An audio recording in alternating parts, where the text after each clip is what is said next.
অনেক সময় দেখা যায় বাসায় মাছ মাংস থাকে না, শুধু সবজি থাকে। আর সবজি দিয়ে বাচ্চা কাচ্চারা ভাত খেতে চায় না, তখন দেখা যায় একটা ডিম ভেজে দিলে অথবা ডিম সিদ্ধ করে ভর্তা করে দিলে সেটা আবার খায়। এই কথা মাথায় রেখে তোমাদের সাথে আজকে আমি ডিম আর আলুর একটা রেসিপি নিয়ে এসেছি। এটা বানাতে তোমাদের 5 মিনিটও লাগবে না, ট্রাস্ট মি। সো প্রথমেই আমি নিয়েছিলাম একটা ডিম, এটা সিদ্ধ করে নিয়েছিলাম। তারপর একটা কড়াইতে দিয়ে দিয়েছিলাম সরিষার তেল। তেল দেওয়ার পরে এখানে দিয়ে দিয়েছিলাম আলু। এটাকে আমি গোল গোল করে কেটে নিয়েছিলাম, মানে ওই যে পটেটো যে চিপসগুলো থাকে, চিপসের আলুগুলো যেভাবে গোল গোল করে কাটে ঠিক সেভাবে। তারপর আলুগুলোকে একটু ফ্রাই করে নিচ্ছিলাম। এর মধ্যে আমি আবারও সরিষার তেল দিয়ে দিলাম।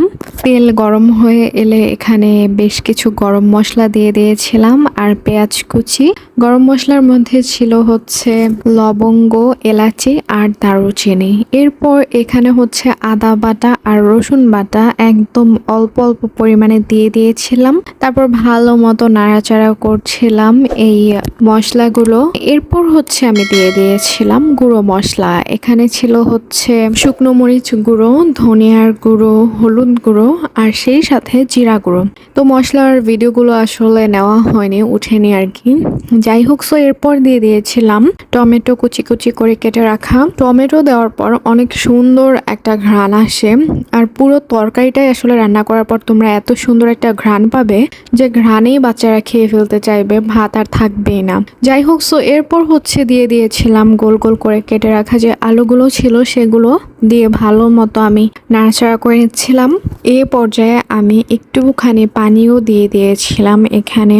আসলে এই রান্নাগুলো করার সময় দেখা যায় আমি রান্নার ভিডিও কি করব, তার মধ্যেই আমি আসলে ভাত খাওয়া শুরু করে দেই, তরকারি হতে না হতেই। তো তোমরাও আসলে বাসায় যদি ট্রাই না করো বুঝবে না যে কতটা ইয়ামি এই রেসিপিগুলো। সো এরপর হচ্ছে আমি এই যে দেখো নাড়াচাড়া করে নিচ্ছিলাম। আর এখন হচ্ছে ওই যে ডিমগুলো না, সরি, একটা ডিম ছিল, সেটাই হচ্ছে আমি গোল গোল করে কেটে নিয়েছিলাম সুন্দর করে, আর সেটাই ছেড়ে দিচ্ছিলাম।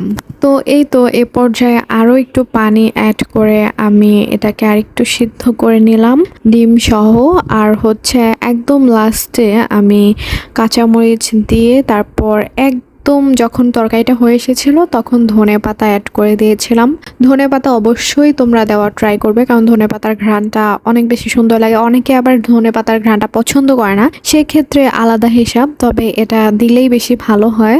যাই হোক, সো এই রেসিপিটা হচ্ছে যখন দেখা যায় বাসায় কোনো মাছ মাংস থাকে না, আর যারা অনেক বেশি মাছ মাংস খেতে চায় তাদের জন্য অনেক উপকারী একটা রেসিপি হবে, কারণ এটা মাংসের মতোই একদম খেতে। মাংসের চেয়েও আসলে কি বলবো, আমার কাছে পার্সোনালি অনেক বেশি ভালো লেগেছে। সো এই তো আমার তরকারি হয়ে গিয়েছে। তারপর হচ্ছে আমি পরিবেশন করে নিয়েছিলাম।